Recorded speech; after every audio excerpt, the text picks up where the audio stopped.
So we've been discussing, we can begin. We've been discussing a lot of the topics in the beginning of Bab Metzia here. And for a moment, I want to discuss the Gemara on Daf Beis Amud Beis. Okay, and we're going to, we have Mar Makomos. We have the original ones. We have two sheets. So keep holding on to both of them. But the one that was newly distributed last week is one that we're going to be using tonight as well. Okay. So we're jumping around a little bit, going a little bit out of order, which is fine. So the Mishnah had said that when two people dispute the ownership of an object, and neither one has shnai moks and betalis, and neither one has evidence, to prove beyond any kind of question the validity of their claim. So it remains basically a question of credibility. Reuven and Shimon each make, claim to ownership, but we don't know who to believe. So the Mishnah says that if they're both holding on to the object at the same time, that we split it. What's interesting is, so we've been discussing, well, how does this fit into other proposed solutions when there is a conflict and there's not enough evidence, right? Things like kol da'alim gavar, which means, that we allow them to, physically contest over the object. Shuda d'daini, sometimes we let the judge either arbitrarily or on the basis of his instinct, we'll discuss that also, make the ruling either to try to, predict based on past history or psychological evaluation, or just to, decide how he wants the conclusion to be. That's another option.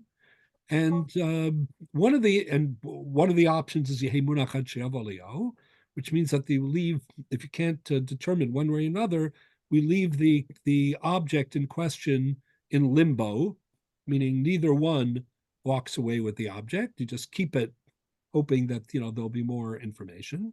But one of the interesting things is that there's more than one yachloku. You would have thought that the decision to divide the object, to split it, you'd think that that's a single solution, but it's more complicated than that. There are at least 3 different cases of yachloku. Let me tell you what they are. And then today, for beginning at least, I want to zero in on a few lines in the Gemara and how the interesting way that it's interpreted by different commentaries to show how they, dealt with this issue. So let's talk about 3 different cases very briefly. So one is the case that we're dealing with. 2 people each claim ownership over an object, and each one is holding on to an object, holding on to part of the object. That's shnai moks and betalis, and the Mishnah says, okay, yachloku. However, there are 2 other examples of yachloku. Okay, one of them is the Gemara in Bava Basra, on Daf Lamed Hey Amud Aleph, and the Gemara in a parallel Gemara in Masechet Ksuvos, Tzadi Daled Amud Aleph, and that's a case where you have Shnei Shtoros Hayotzim Biyom Echad, meaning somebody, 2 people show up in court with a contract. Each one's holding a contract that says that the owner of a piece of real estate or whatever sold them or gifted them the property, and the date of the contract is the same for both people. So let's say Reuven and Shimon show up in court. Each one has a written contract that says that Levi, right, gifted them the same field on Tuesday. What is it today? Tuesday, November, what are we up to? 25th? 26. 26th. I'm always a little behind. So today is Tuesday, November 26th. So let's say two claimants show up in court. Each one's holding a contract with the date Tuesday, November 26th, and each one is a contract that seems to establish that the previous owner gifted or sold the property, one to Reuven and the other to Shimon. So the Gemara says in Ksuvos that this comes that there's a view, Ravs, of the opinion. This is where you talk about the famous debate between Rav and Shmuel. Rav is of the opinion that we say yachloku in that case, that we divide the property. But that's not the same as our Mishnah. Our Mishnah is a case where each one claims that he found, let's say, or previously owned the property, and each one is grabbing onto it. This is a different case. This is a case where each one is holding a contract on the same day for the sale or the gifting of the same property. So Rav, in that case, says yachloku, and Shmuel says shuda dedaini. That's where Shmuel says that the judge gets to make the determination. Rav's reasoning for yachloku is?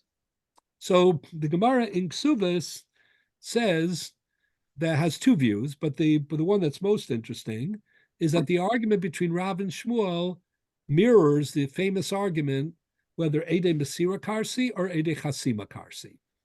What is that? So those of you who, almost everybody I can see, in our Gittin days as well. What?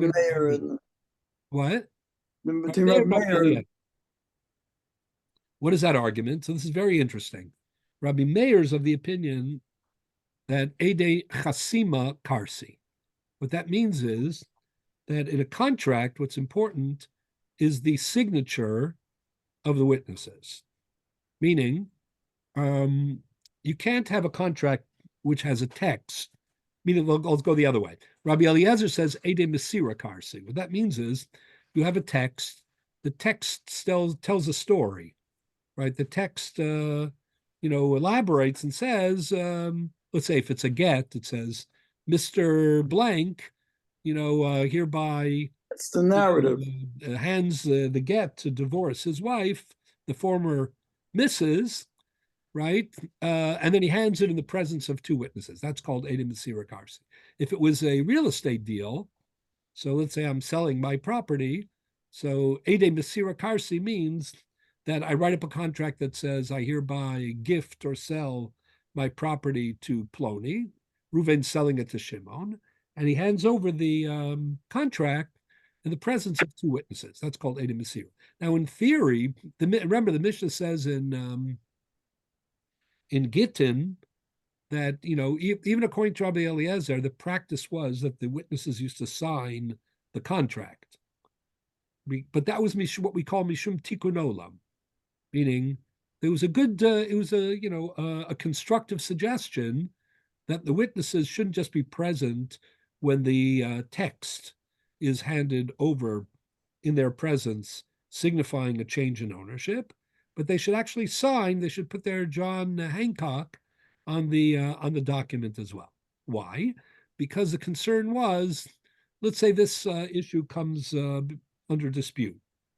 So if you're going to go to court, what are you going to do? You're going to bring a piece of paper that has no signatories on it. It just says, I hereby, sell or gift my property to Shimon, right? Anybody can write that. So what are you going to have to do? You're going to have to find the witnesses. You have to track them down. Say, Bob and Bill, were the witnesses on this. So they can come and testify that this isn't a fraud, but that this Mesira was done between the owner and the recipient. However, what if Bob and Bill, have moved out of the country, or they're taking a long trip and they didn't leave a forwarding address? Or worse, what if Bob and Bill, or Bob or Bill, is no longer alive? Let's say the dispute arises 50 years later. So there no longer is a Bob or a Bill, right?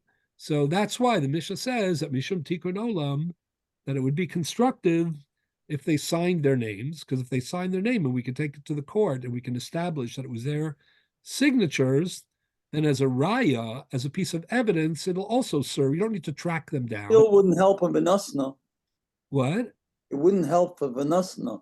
What do you mean? Because by the Gittin, he has to give it over. It wouldn't attest to that. Well, it does. I mean, that's what I don't want to go through Gittin again. All right, okay. But that's what we say. There's an assumption. What Rish Lakish said. Is that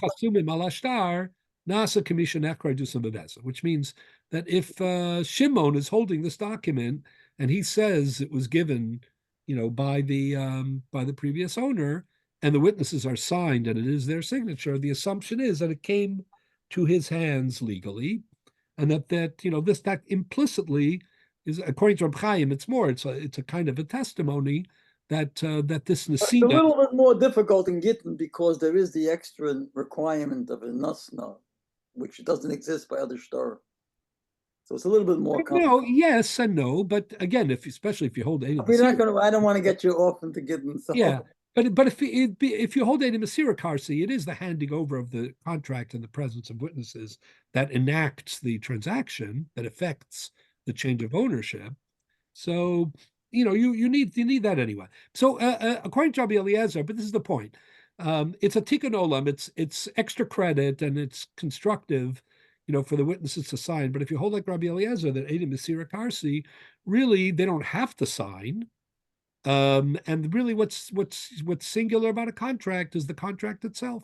The words in the contract that are handed over formally in the presence of witnesses, that affects the change. However, that's the view of Rabbi Eliezer. Rabbi Meir is of the opinion that Eidei Chasima Karsi, which means that the the witnesses have to be signatories to the document. They have to put their signature on this document. Actually, they don't necessarily have to hand it over in the presence of two witnesses. But as we said before, if the document, the contract emerges in the hands of the fellow who claims that he was the recipient and it's signed, appropriately, authentically, because you have to authenticate the signatures. That's a process in its own right. The second parak of Masechet Ksuvos is all about, kiyum shtaros. Kiyum shtaros means the verification of the authenticity of a contract. Anyway, so that's Eidei Masira Karsi and Eidei Chasima Karsi. What does this have to do if Shtei Shtaros Hayotzim B'Yamachad, if two contracts are surfaced on the same day with the same date? Why does that dictate that you'll say either Yachlok or Shuda D'Daini? But is it with the two? Is it with the same witnesses of the two different contracts? That's a good question. It doesn't make a difference. It doesn't make a difference. Let's assume for the moment, most cases, it'll be different witnesses, right? Mm-hmm. Okay. If it's the same witnesses, then probably there's an easier Then solution. the problem is bigger. Yeah. Well, we'll see in a moment. So why is it that you say Achlok according to Rav, who says Rav Meir, Edechasima Karsi, and you say Shuda D'Daini, the judge gets to, decide if you hold like Rabbi Eliezer? The answer is as follows. I'll give you the answer of the Bali Tosas anyway, because that's the one that we're going to zero in on. So the student of Rabbeinu Tam, one of Bali Tosas, explained, and again, those of you when we learned Gittin a couple of years back, hopefully will fondly remember this idea. It's called Muchach Mitocho. The idea of Muchach Mitocho means that according to Rabbi Meir's view of Eidei Chasima Karsi, that you have to sign the document, so the document has to be self-sufficient. The document, in order to be legally binding, right, has to be self-sufficient, meaning it has to stand on its own without, the need for external corroboration. And therefore, I'll give you another example. Even if you don't hold like Rish Lakish. Well, I mean, everybody holds like Rish Lakish, but it's about Edom Maksum Alashtar Nasa Kamishak or Isum Bezet. Yeah, they're all assuming Rish Lakish. I don't know of anybody, as far as I'm aware, no one disagrees with that comment of Rish Lakish. That comment of Rish Lakish is the linchpin of. There were a couple of lot of back and forth when we learned that thing was. Yeah, but not about. At the end, I think everybody agreed, but there was some. Yeah, no, a lot of back and forth about what it means and how do you apply it. How broad is it? Yeah, exactly. But the notion itself, which is the linchpin of Jewish contract law, is uniformly accepted. So anyway, so the idea is as follows. The way the Ri understands the position of Rabbi Meir is the reason you have to sign the document is precisely so you won't be reliant upon the actual witnesses, right? Everything is self-sufficient.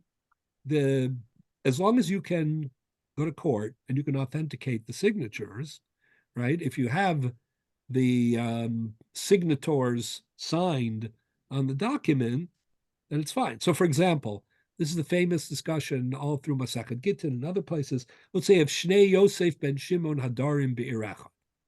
Let's say you have two people with the same name that live in the same city. Can happen. Sure. Right? Bob Smith. There are two Bob Smiths in the city. Right?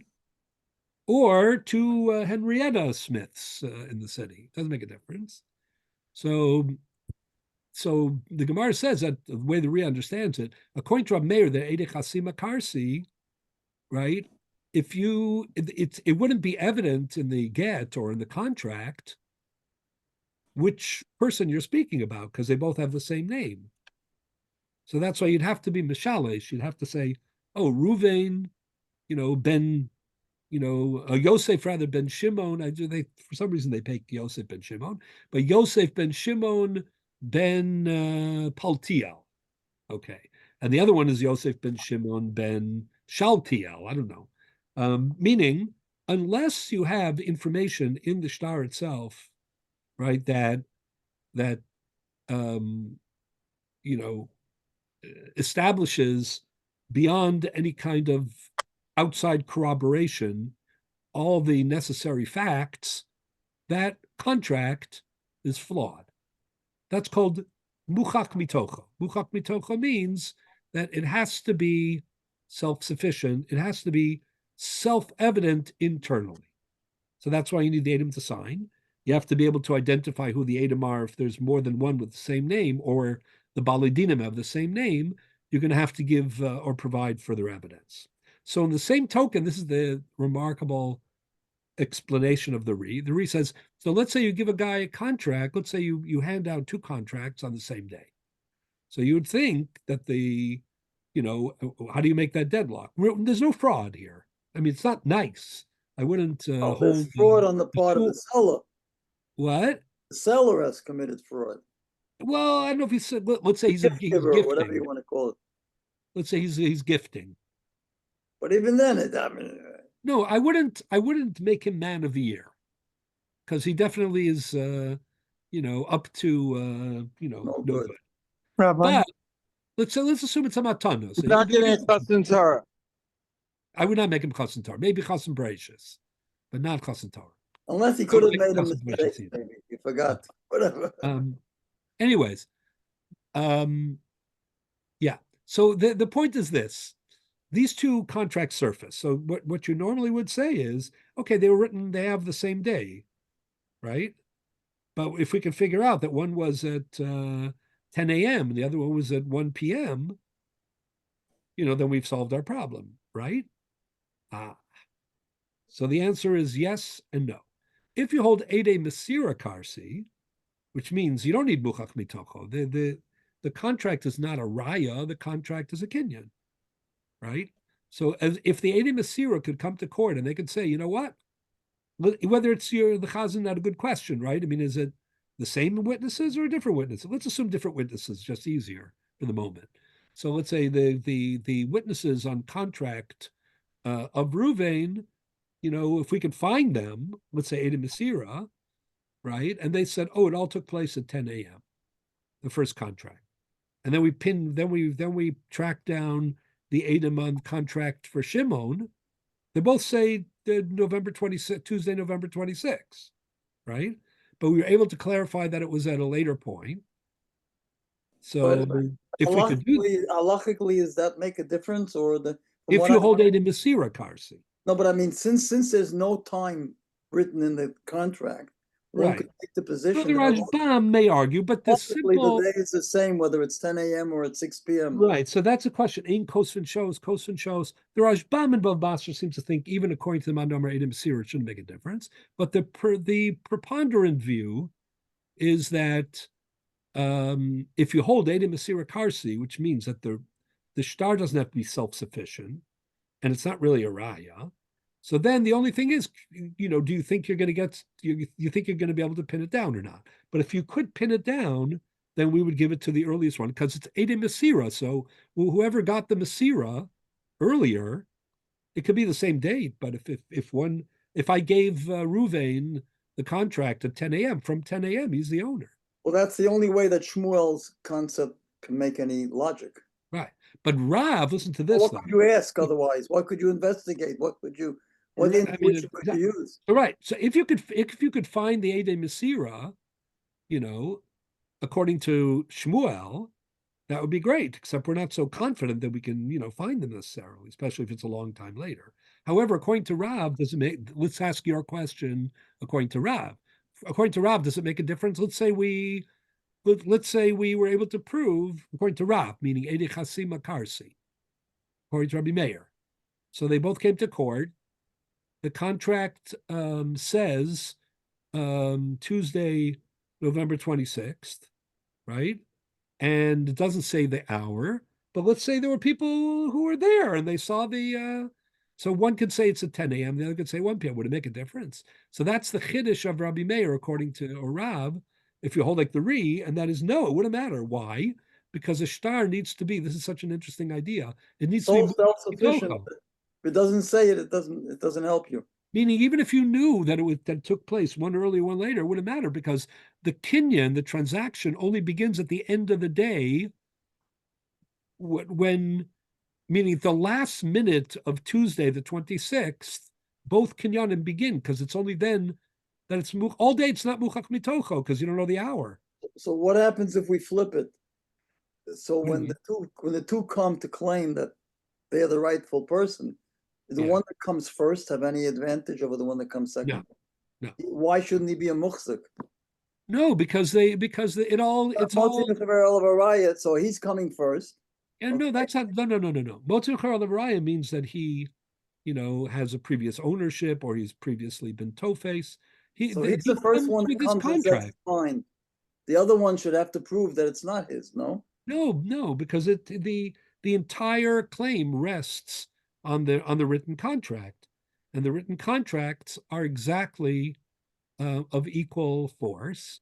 Meaning, this is what I want to try to explain. That according to Rabbi Lazar, there's a question mark. If we could get the right answers, then we could solve the problem. Because according to Rabbi Lazar, it's not true that the kinyan doesn't take place until the end of the day. The kinyan takes place when I give over the shtar. The only thing is, it's hard to know whether the shtar was given over, at 10 a.m. or 1 p.m. or 6 p.m. Right? It's hard to know. Less of the factual aspects can have an impact on the decision. Exactly. According to Rabbi Meir, it's a legal point, meaning the contract has to be self-sufficient.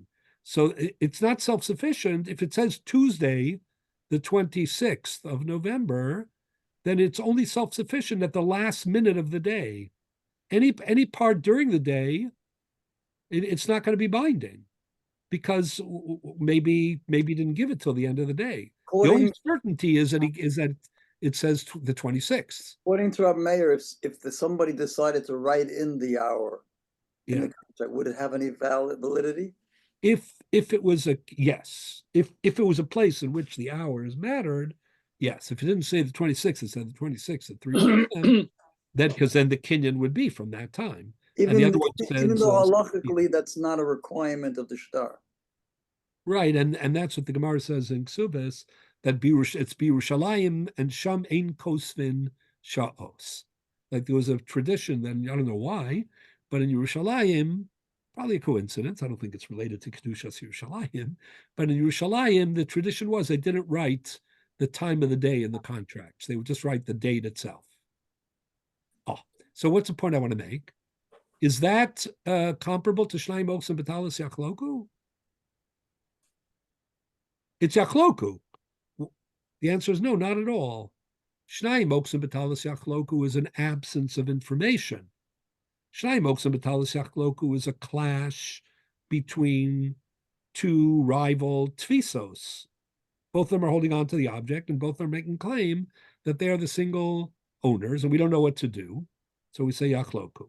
But the Yachloku of Rabbi Meir or Rav and Rab Meir's Shnei shtaros hayotzim b'yom echad yachloku, that's a din vadai, but it's not just a din vadai in the context of a suffix. There's no suffix. If I give out two contracts for the same object on the same day, and the contract is only effective to the extent that it is self-sufficient, right? Then each contract starts at exactly the same moment. When? The last minute of November 26th. So actually, they both acquired their rights simultaneously. If two people are gifted or sold the same object simultaneously, then you're basically selling half. Also, neither of them is really lying because they don't know when the other one got it. It's not a question of lying. There's no doubt. There's no suffix. It's a legal. Like Schneimer and Metalis, they have equal status. Yeah, but what I'm trying to explain is it's not like that.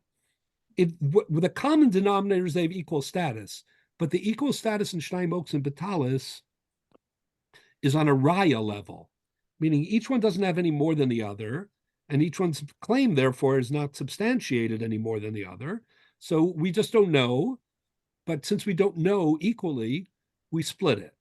And maybe we say even more. Maybe we say each one is a tofes, we say motzi mechaber alav araya, each one's holding half. So on their half, they have tvisa. But in Shnei shtaros hayotzim b'yom echad yachloku, it's not about the raya. It's not about what we don't know.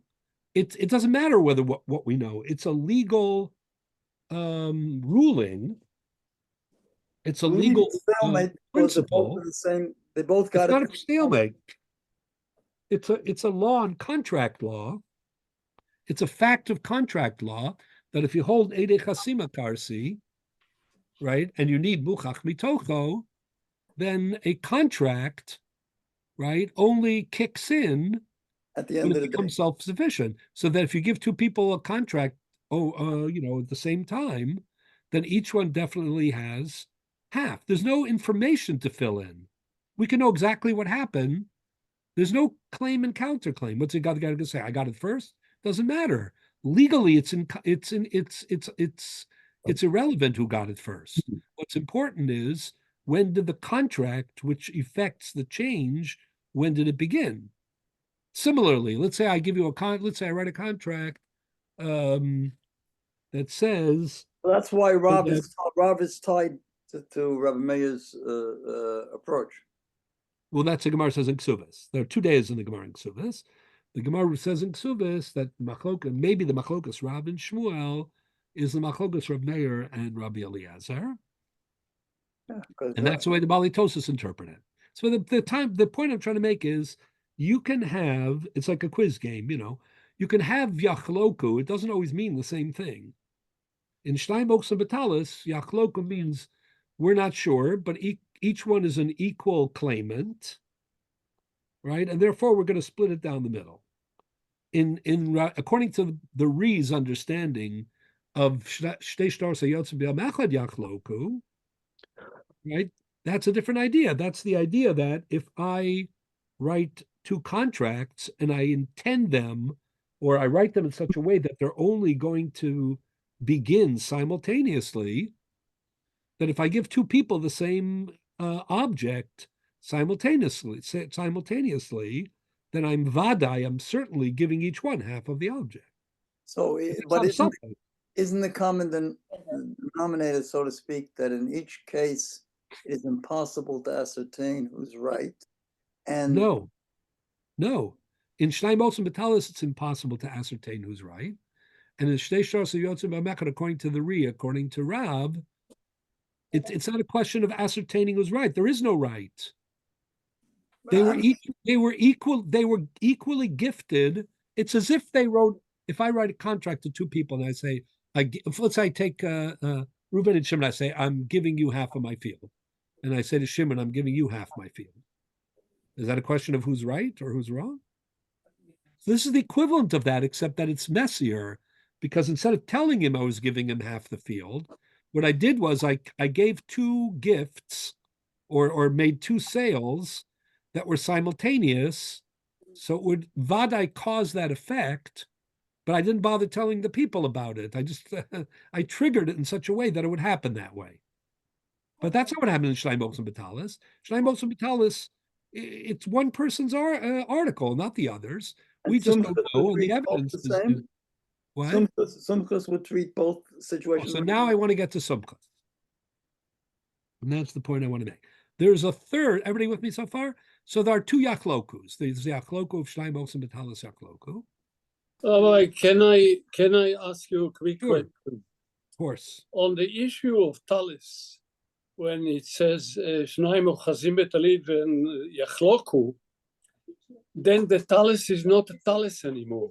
If you have to cut it, then it's not a talis. So how can you be Mekayem a mitzvah of wearing a talis and make a brocha? Yeah. So we don't mean talis here necessarily, number one. It's an example. It's a kli, a beged. Could we find a better example? No. So actually, the Gemara on Daf Zayin Amud Aleph asks the following case. Let's say you have a beged, a garment, and let's say one half of it or one part of it is embroidered with gold, right, and the other part is not. Like a talis, like certain talisim. Yeah, like so the Torah of certain talisim also. So what do you mean you're going to split it in the middle? One guy's going to get the expensive part, the other guy's going to get the less expensive part.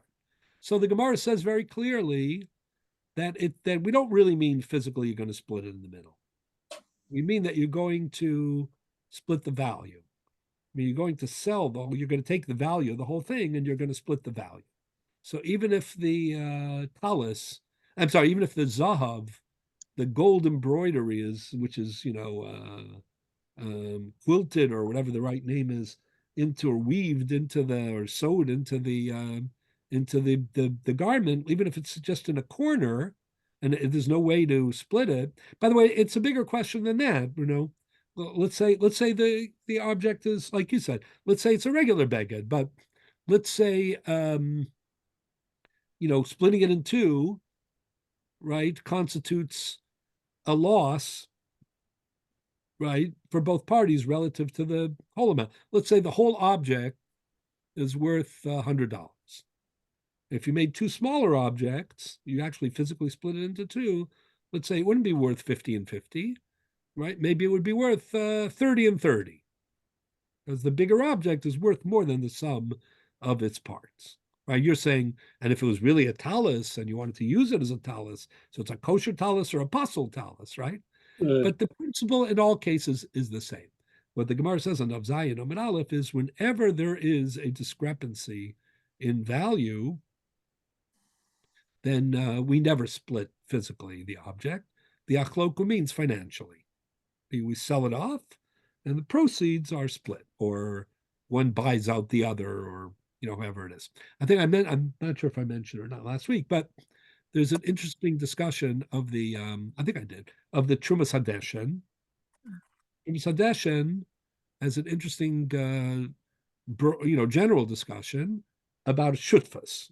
This is something, that comes up all the time. Let's say you have two partners, right? So you have two partners in a field or in an object, and they created a partnership, and they jointly own something. Right? Also, let's say one of the partners, decides he wants to split up the partnership. So something went sour in the relationship, or for financial reasons, he needs to, to get his hands on some of the liquid, value of it. So one of them wants to split the partnership, and the other one doesn't want to split the partnership. So the Trumas Hadeshen says, the guy who doesn't want to split the partnership says, well, the partnership, is worth X amount of money. But if you split the partnership, it's not going to be, each part is not going to be worth half X. It's going to be worth a third of the X. Because sometimes, as we know, when you have, an integrated or a more expansive, whether it's, a lot in real estate, or it's a beged or whatever, or business, frankly, right? Sometimes the more expansive part, can't be, quantitatively broken into two. So the Trumas Hadeshen has a discussion in which he discusses how much, But again, we're talking about a situation where one partner wants to split the partnership, and the other partner is against for that reason. So the Trumas Hadeshin says, how much of a discrepancy does there need to be, from the joint value to the individual lots or the individual value? What is the fall off, that would justify, a splitting of the partnership, no matter what? That's an interesting question. So one of the things that one of the things that he invokes when he's trying to come to an answer, he discusses, what is it, 50%? Is it, no, that's too high. So what is it? Because in the halacha, we're familiar with different, shiurim, with different, for example, ona'ah, which is about pricing, you're not allowed to overprice. So there, the normal shiur is a sixth, a shtus, right? Tzedakah or penalties, we often find are chomesh, fifth. From the top. What? From the top. Yeah, so that's also a question, milavar, milaguf. But so we find the sixth, we find the fifth. Of course, 50%, like the Ramban says, we say eino no b'karkos, but if it was 50%, it would be like 2 for 1. Even that, everybody would agree that that's not acceptable. So what is it? So the Trumas Hadeshin says, I think you should look to the Shnai Moksim Batalis as a paradigm. It's a very interesting idea, right? So this is a common problem, but that doesn't mean you always get the same solution. Trumas Hadeshin was suggesting the same solution because a partnership is a partnership, and two people, grabbing two people, each of whom claims exclusive ownership, but they just so happen to be rivals, on the evidence side. That's not necessarily the same thing. It's interesting that the Trumas Hadeshin compares them. It's also interesting that in the Shulchan Aruch, or at least some of the poskim in Shulchan Aruch, seem to have dropped the comparison. Maybe we'll discuss that later when we get to Dav Zayin, but that's an answer to your question. May I impose before you start, Rabbi? Sure. May I impose? Doesn't anybody say that the bet of talit means 2 talits? The what of talit? Shanayim ozin talit. That's 2. In the bet before the word talit gives 2 talits there. That answers all these questions because they each have a full talit. Well, but except that they don't always. First of all, it's clever. I like it. Shnaim Oksin base talis. But I'll tell you one thing. Same as Bereshis. No, I'll give you. No, it doesn't. I'll give you a halachic parallel that we've been discussing the last number of weeks.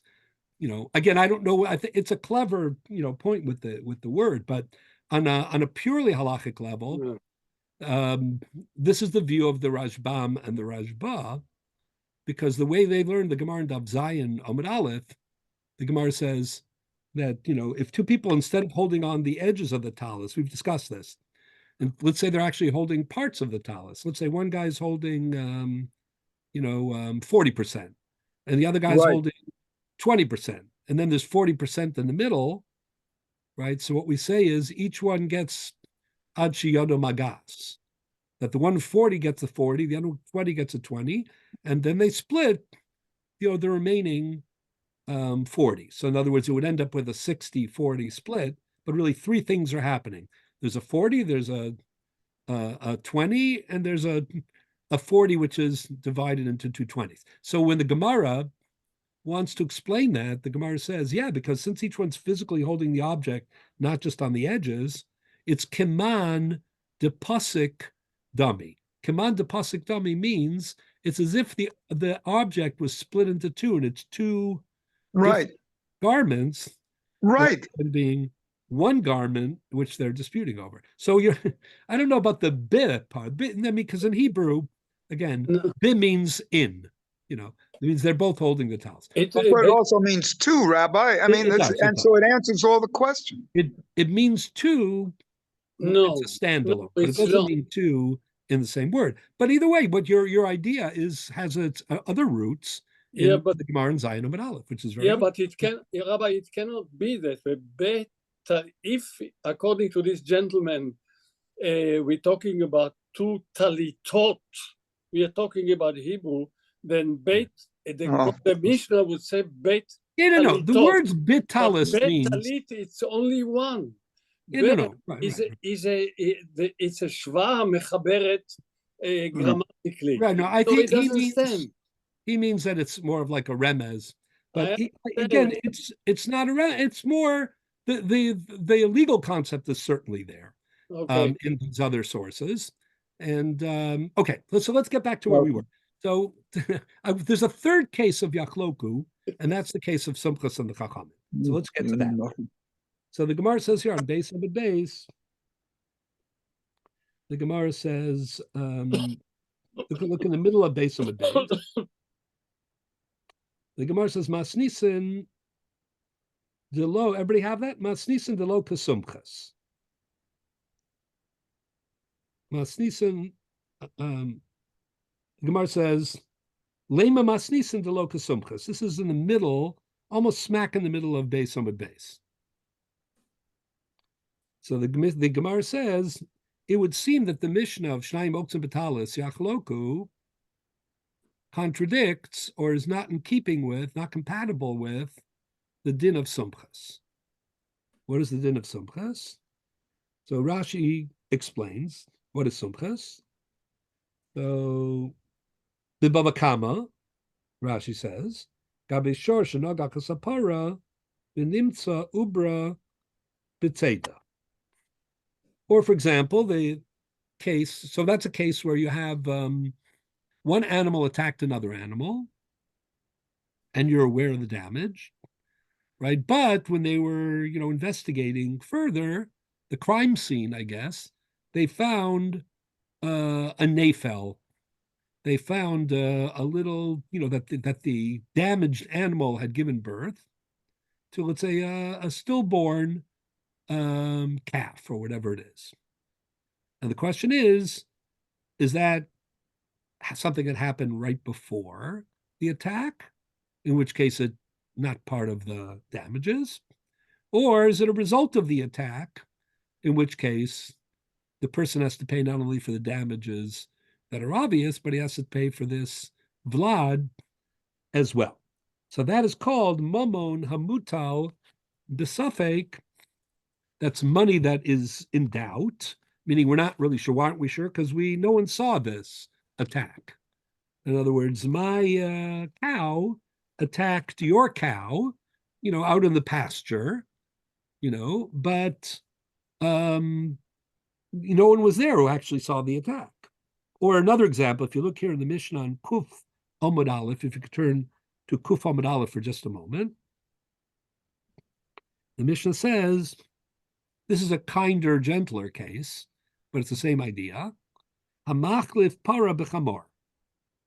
Right? You exchanged a cow for a donkey. I need a donkey, you need a cow, so we decide to do an even exchange. Or not an even exchange, it doesn't really matter. Okay, I'm going to end up, we're going to end up exchanging these two animals for each other. Now this transaction is done remotely, meaning the people are not present at the moment. They're not present with the animals at the moment of the transaction. Let's say it's done through through what? Chalipin or something like that. Right? So what happens is Amachlet Par B'Chamar V'Yolda. Meanwhile, there's a child. When they come to collect the para, all of a sudden there's a little calf.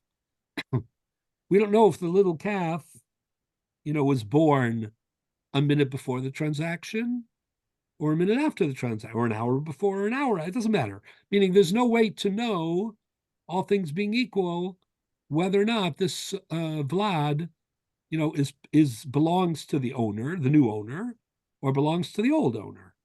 That's called mamon hamutal b'safek, money which is in a state of doubt. Okay, so the Gemara says v'chein, or another example. Let's say hamocher shivchasa v'yalda.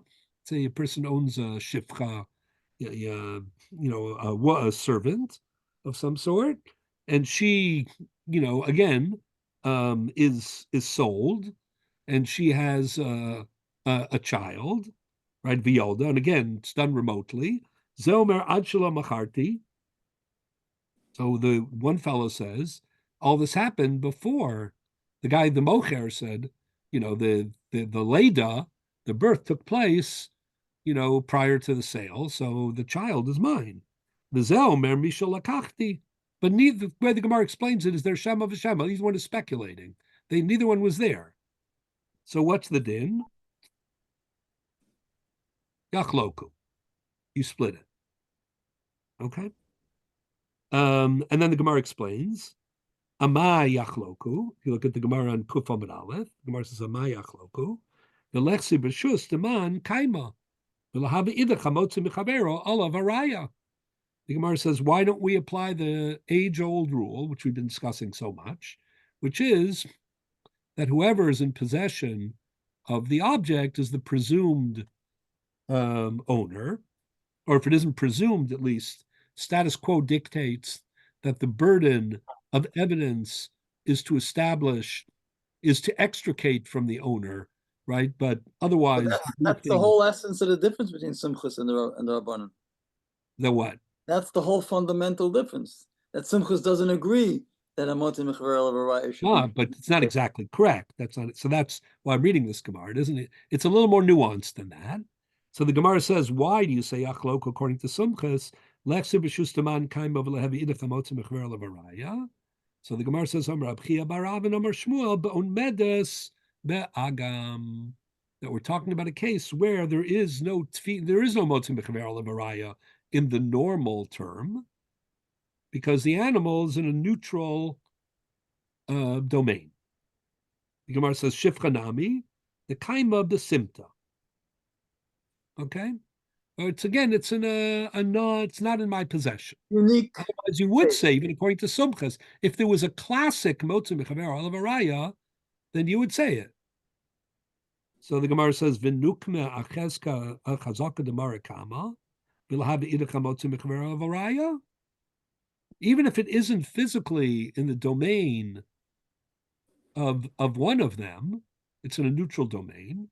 But there was a previous. We know the previous owner was of the animal. Like a cheskas marikama? That's called cheskas marakama. So the Gemara says, ha mani sumchas the amar mamna muta b'safek kolkin below shvua. So the argument actually between sumchas and the chachamim is not in a case where there's a classic tfisa and motzi mechaver olavaraya, but when there is what we call a marakama, meaning we know who the previous owner was, even though presently it's not in the domain of that person, it's in a neutral domain, but we still know that the last known owner of the animal, not of the Vlad, but the last known owner of the animal, right, was, the Ruvain was the Marakama. So basically, Chachamim, the Rabbanon say that Marakama is sufficiently like, on Marakama, we also say Motzi Mechaver Olavaraya, right? And Sumchus is of the opinion that if you had physical Motzi Mechaver Olavaraya, you'd say it, but not Marakam. That's a simple reading of this Gemara. By the way, what most of the Rishonim add is, let's say there was no Marakama either, for whatever reason. Let's say at a case there's no Marakama. Would the Chachamim agree with Sumchus that Mammon Amutal B'Safek is Cholkin? So most of the Rishonim, Balitosis, we'll see even in our Daf as well, and in Bava Basra, and here in Bava Metzia Daf Kuf, and in Bava Kama, Memvav, say yes.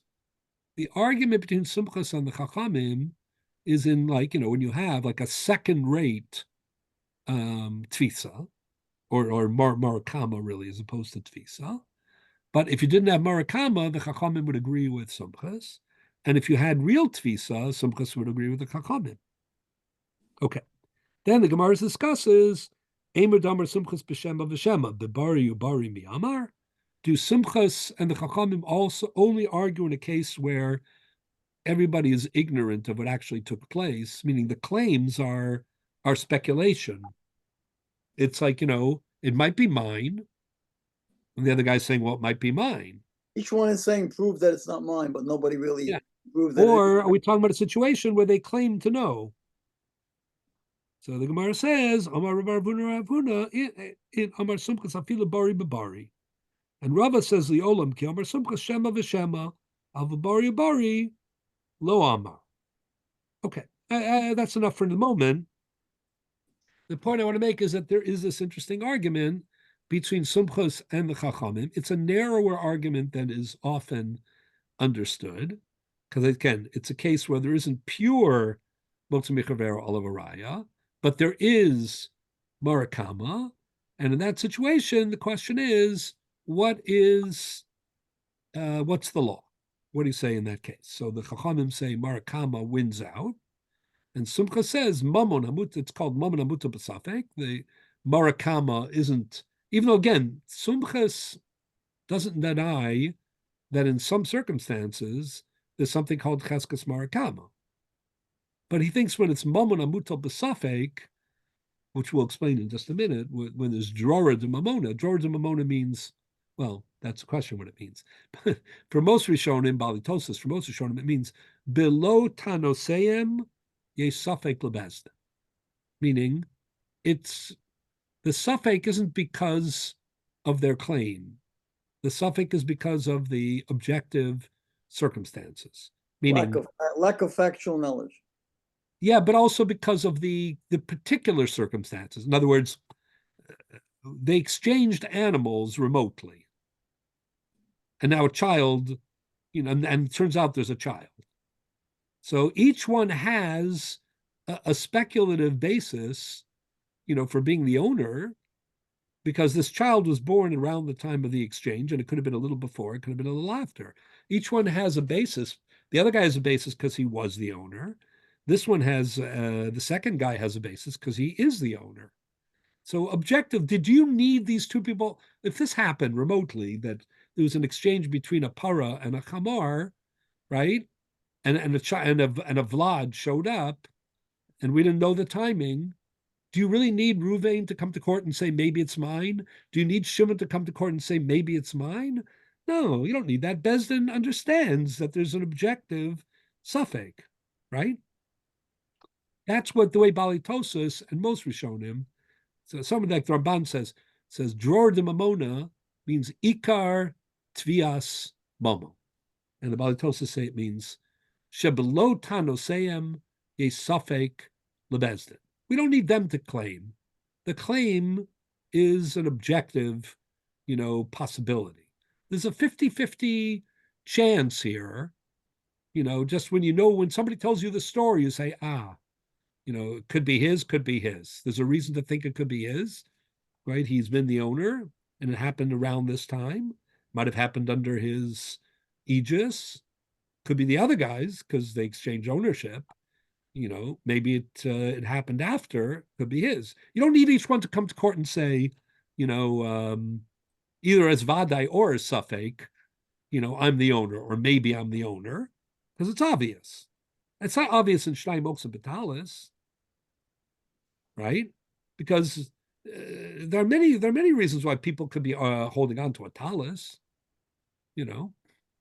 So they have to say until they make their claim. We don't know what their claim is, but this is an objective claim. So going back to is that comparable to Shnai Moksha B'Talis Yachloku? Or to Shtei Shtaros Hayotzim B'Yom Echad Yachloku? No. Not at all. So there are three different levels here, in a way, right? On the extreme Vadai is Shtei Shtaros Hayotzim B'Yom Echad, according to Rabbi Meir, according to the Ri, which is Yachloku. It isn't there's no suffix at all. That's just the the rules of the kinyan, meaning, the rules of contracts are that in absence of clarity, right, ambiguity, is excluded as a legal factor.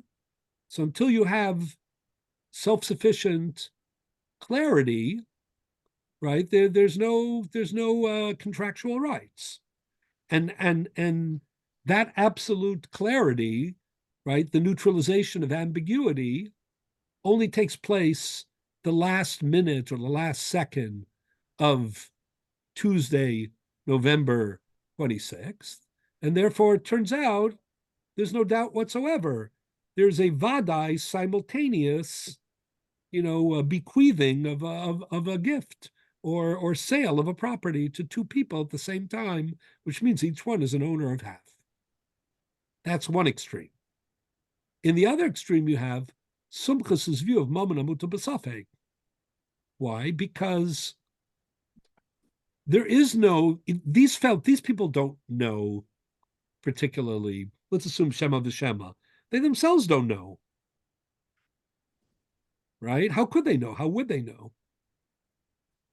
At least in the case of a remote kinyan. Right? I'm assuming that it isn't, based on the age of, or the circumstances of the birth. There's no compelling evidence, exactly what it took place. If that would change the story, then it wouldn't be a suffix. So this is a pure suffix, but that's what we call it.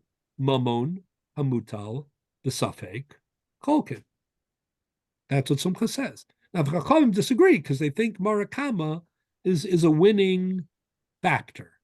But for Sumchas, at least, Mamon hamutal b'safek kolkim is the exact opposite of Rav's. Chachamim actually don't consider it a pure suffix, and that's why they're not willing to agree with Sumchus.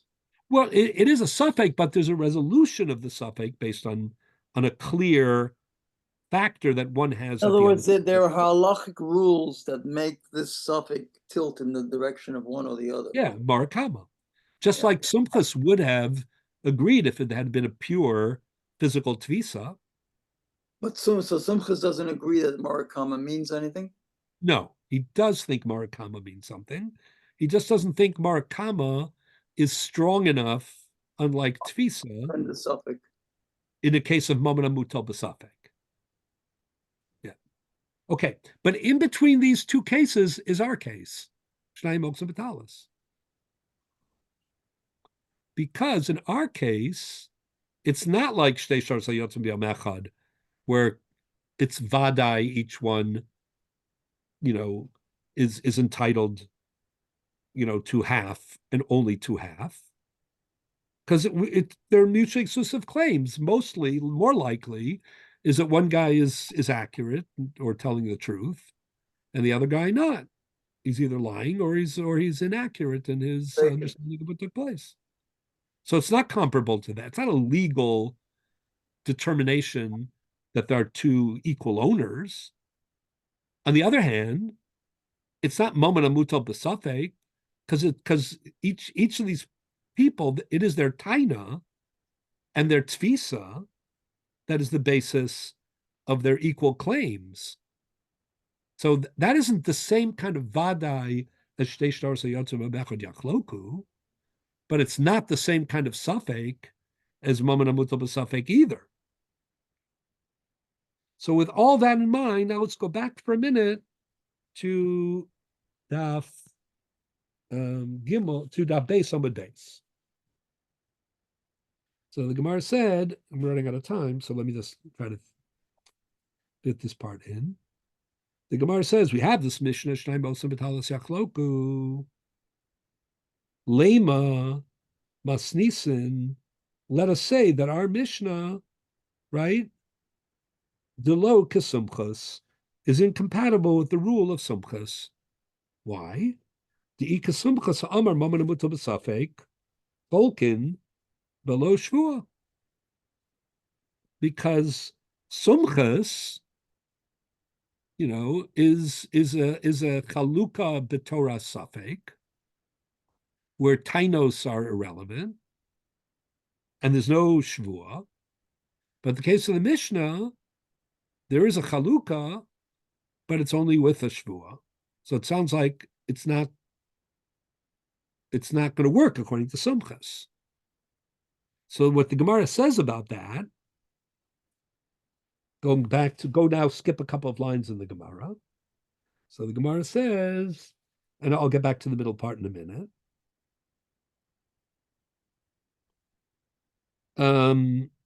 Says the Gemara, 1 second. Eliyamer Sumchas Hashlu Ma Hosam de Lotavsi Travayu Kolkim below Shvua. We even allow them to split it when nobody's holding on to the Vlad. Right? So you would think, oh, they're both less connected, to this prize that they're, that is up for grabs, namely who does the child belong to. At least in the case of Shnai Moksa Batalis, each one's holding on. Therefore, each one has some connection to the prize, the talis.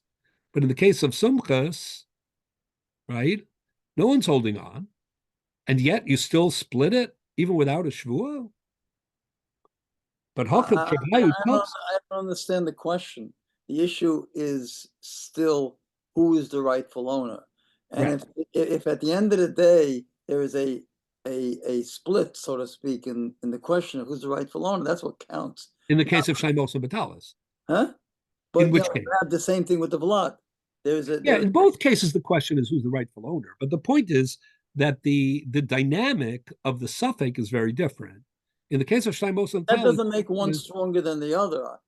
You could make the case that each one, in the case of the Vlad, there's a certainty of the suffix. Okay. So that's what let's see if that's what the Gemara answers. That's exact. A certainty of the suffix is a very good. It's a good way of saying drawer de mamona. Okay. Right. I call it a hard suffix, but the certainty of the suffix is a very good way to say it. So let's see what the Gemara says. Meaning, the Gemara is struggling. They're trying to figure out what is the relationship here. So initially they're saying, why do you also need a shvua in Shnai Mosim? It sounds like each person's connection to the prize is actually stronger. So wouldn't you say yachloku even without a shvua? That's a question, right? Now let's see if they give you an answer. But hacha travayu tafsi like kol shekain, you shouldn't need a shvua. Says the Gemara, afilu tema sumches. So originally the Gemara says ki amar sumches shema v'shema avabari bari lo amar. Maybe the answer is because Sumchas is Shema v'Shema, and the Mishnah is Bari Bari, meaning in the case of Sumchas, no one's lying because no one's claiming. So there's no Shvua. What's the Shvua going to tell you? They don't know anything. But if they're Bari Bari, each one says it's my object and I picked it up first, or it's my object, there's room for a Shvua there.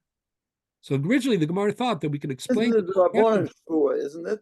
This is not a regular shvua. This is a shvua, so people shouldn't grab each other's stuff. No, that's later on. That's the Gemara's final answer on Gimel Amid Aleph. If you're ahead of the case, we'll get to there in a second.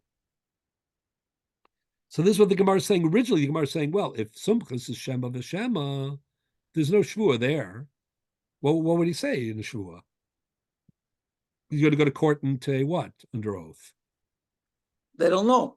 Nobody knows. Yeah, you can't say anything. There's no shvua, right? But in Shnai Moksa Batalis is a shvua. So the Gemara says that's fine. But remember on Kuf Amid Aleph we said the Rabbi bar Rav Huna the Amar Sumchas afilu bari bari. Rabbi bar Rav Huna said that if they both happen to claim that they do know, you would still say Mamana Muta B'Safek Chalkin, and in that case there could be a shvua. So the answer isn't that it's impossible to have a shvua. According to that. So Michael Lememar, we're back to square one. At this point, before we get to the end, what do we feel is the purpose of the shvua? It sounds like it has a more fundamental role in justifying the achloku. In other words, that each person's position in its own right is not a sufficient justification for splitting. And that's why the Gemara is saying, why would that be? Here they're Ochsen, they have a stronger position. That was the point I made earlier, that according to the case with the Vlad, actually there's a stronger position for Yachloku. Because we all know that each party. Because it's a Vadai Safek. Vadai Safek, yes. Yeah, so that's what we're getting. Just that, that's going to be what I think that's the Gemara's answer. Just they're not there yet. Okay? So the Gemara says, Afilu tema sumches. This is the line. Ki amar sumches, heicha deika dror de mamona. Aval heicha deleka dror de mamona. Lo. That's your line.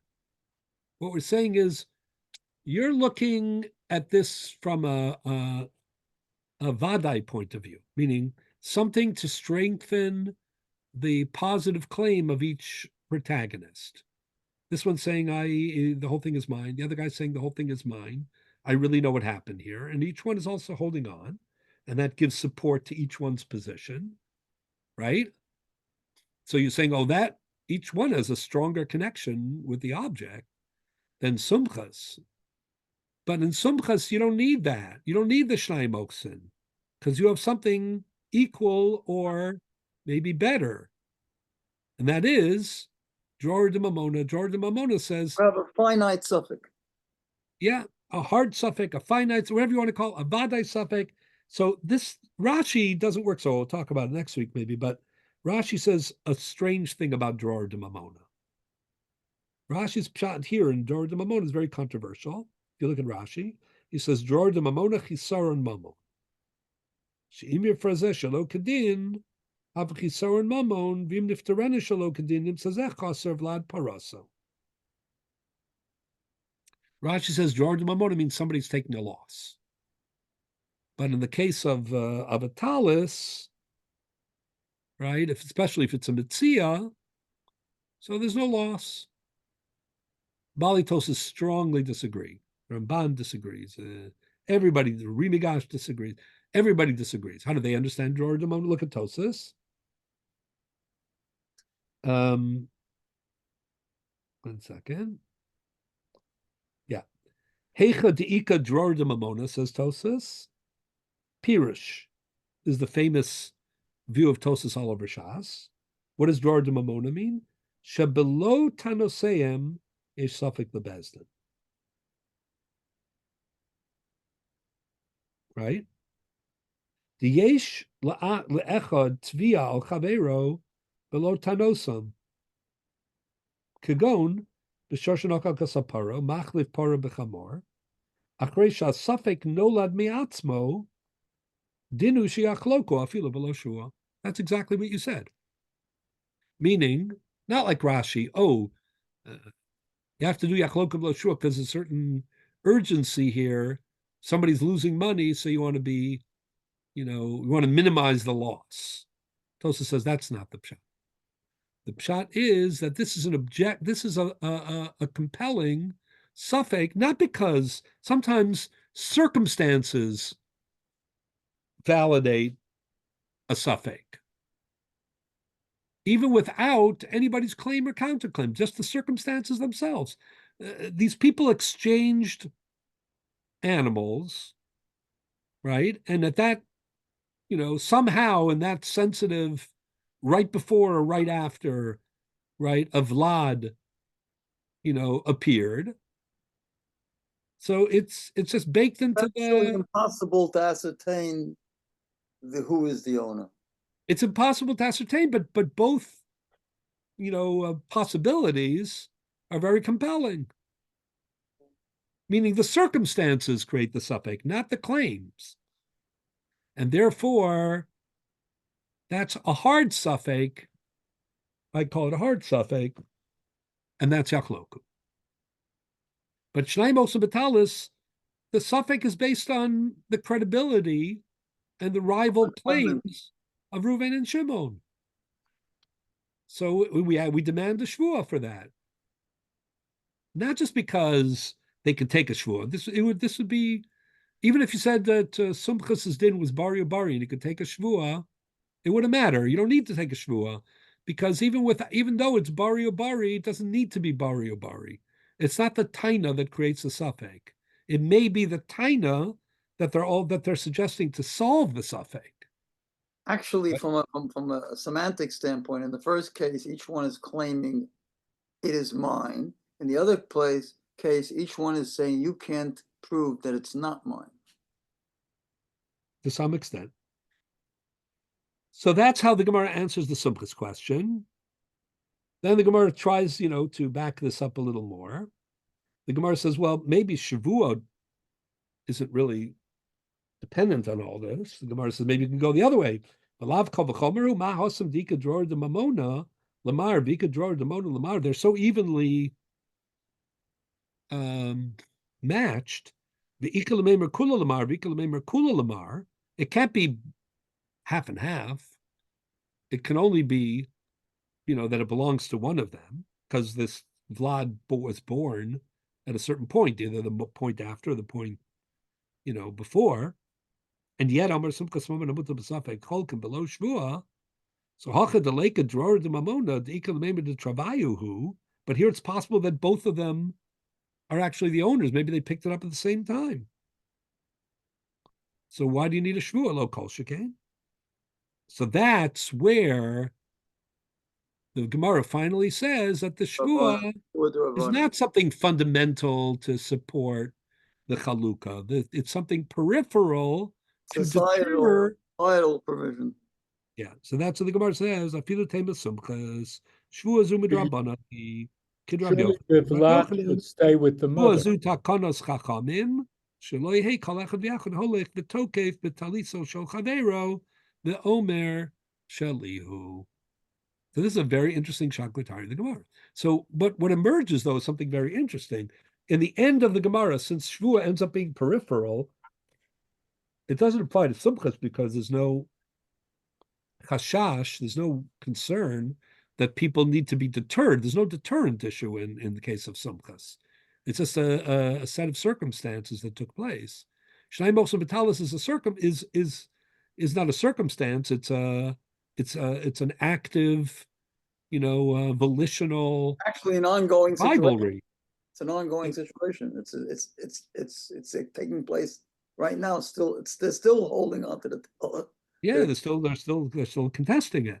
So in a way, the shvua thing's out of the way. So once the shvua thing's out of the way, is the Gemara saying that Shnai Mochel B'Talis really is like sumchas, except that there's an additional shvua because of Rabbi Yochanan? So that seems to be the view of the Tosas Rid and the Rabban and Rambam and the Rambam we discussed last week. And maybe Rashi on Ches Amud Aleph. I'm going to stop with this, and then I want to talk about the Rabbanon of Motzi Mechavel of Araya next week, and then we'll move on to Habata Behefker.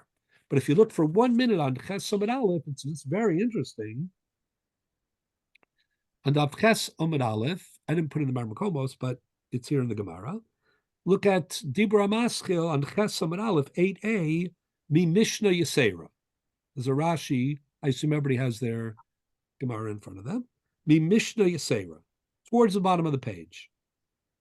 Of the shorter lines in the middle, it's like the last Dibra Maschil. So again, what the Gemara is trying to do there is not important for us at the moment, but Rashi is trying to explain the Gemara, that the Gemara is contrasting, what they're trying to derive from a fancy case, as opposed to like the core basic case of Shnai Mochel B'Talis. So look how Rashi describes Shnai Mochel B'Talis. Mishnah Yisera, Amrina de Magbim Etzia v'chulei, Mishum Hochi Amrina Yachloku, Amrina Shnei Migbiu v'Havale Kolachon Magbim Etzia Lo v'Lechavero v'Kani. Okay, that's the fancy thing they want to explain, not for us in the moment. But this is the contrast. If we're talking about the regular case of Shnai Mochel B'Talis, where we don't know who's lying, the Havale, and this is the key words, Mamon, Hamutal, the Safek, the Cholkin, the Shvua. Wow. How does Rashi describe Shnai Mochel B'Talis Yachloku? As Mamon Amutal B'Safek Cholkin B'Shvua. What's that phrase? Sumchas. Sumchas with a shvua. Mishum shelo yeh kol echad v'echad tokev b'taliso shel chaveiro, kudomin le'el gimel amin aleph, hashaman alami reisha.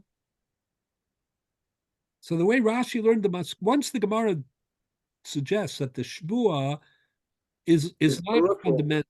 What? It's a sort of peripheral to shvua. It's peripheral. So then, the way Rashi and Tosas Rid and Ramban and maybe Rambam read it was that the Gemara is saying, you know what, this isn't so different from Sumchas, except it's a shvua for other reasons. Coming from different directions, but it basically comes to the same thing. Right. However, you're not going to say that according for the last number of weeks we've been discussing how the Rashbam and the Rashba and Tosas and Bambatzia and the first day of Tosas and Bamaba, they all say, no, when Shtayim Rosa Betalis, each one has a tfisa, each one is a motu mechaver alav araya to the other, because each one's holding fully half. Or maybe it's like we were saying before, a split two begadim. It's like there are two talises. It's command to tuf, command to pasik dami, or kemisha nechlika dami. That's the language of the Rad. It's as if it isn't, but it's as if there were two. It's as if each one's holding on half of the talis that is separated from the other half. If you say that, you'll never call this Mammon Amuta B'Safek, right? Because it's not Midin Mammon Amuta B'Safek. It's been in. It's almost more like the Rabbanon of Motzu Mechavero Alav Araya. You're back to finish off next week. Back to saying that each one cannot get the other half because the muhsuk is holding on to it, and the Motzu Mechavero Alav Araya. Yeah. So that's why I want to get back to just one more point next week before we move forward. And that is the Gemara, the part that I skipped in the Gemara, which is going back to Beis Hamid Beis. The Gemara says, "Elamai Rabbanan ha'amri amotzi mechaver alav araya." Says the Gemara, "Hi mai yomer spishur Rabbanan hasam lo tafsi travayu, omer Rabbanan amotzi mechaver alav araya. Hakad the travayu tafsi halgi lo b'shvua." So I want to read that line in light of all this, meaning. The Gemara says, what about the Chachamim who disagree with Sumchas? Can they be the authors of our Mishnah? Well, there it's Motzi Mechaver Alav Araya because of Marakama. Here it's Chaluka. Yeah, but according to some, it's Chaluka because it's like two different begadim. Each one is a full tofes and Motzi Mechaver Alav Araya on his half. So is that actually so different than the Rabbanon? Or maybe the difference is only in the Shvua? Again, so that's what I want to return to. I have to stop here, but we'll pick up with that line next time, and then we'll speak about being Kona Habata Behefker. Habata Behefker being, or maybe called Alam Gavar a little bit. I'm not sure which topic. Just to make a commercial announcement, just to make it clear, I believe I said this last week.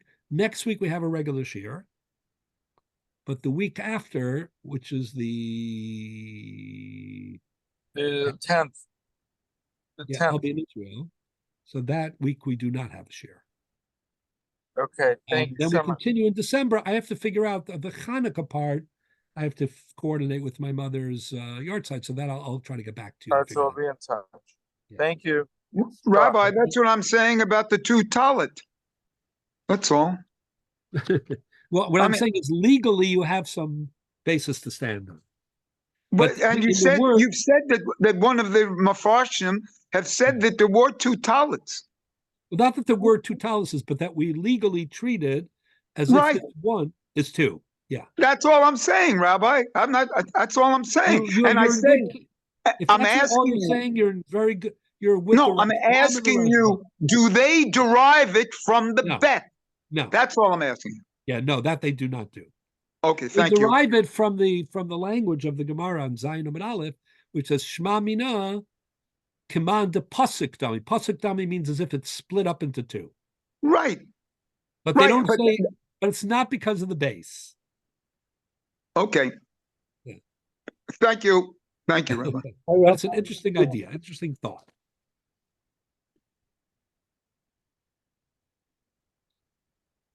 Okay.